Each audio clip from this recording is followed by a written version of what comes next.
The Industrial Revolution, when machines took over. Before factories and cities, most people lived off the land. Then came machines and the world changed forever. The Industrial Revolution began in Britain in the late 1700s.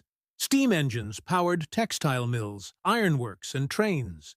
Inventors like James Watt and Richard Arkwright transformed manual labor into mechanical production. Cities grew fast. People moved from farms to factories, chasing jobs and wages. But progress came at a price. Workers faced long hours, low pay, and dangerous conditions. Children worked in coal mines. Pollution darkened skies. But innovation surged. Railroads and telegraphs connected distant places. Electricity lit up the night.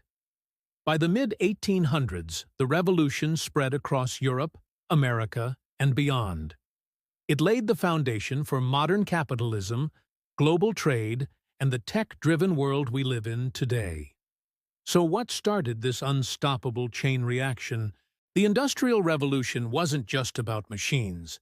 It was about momentum. Once it started, nothing could stop it.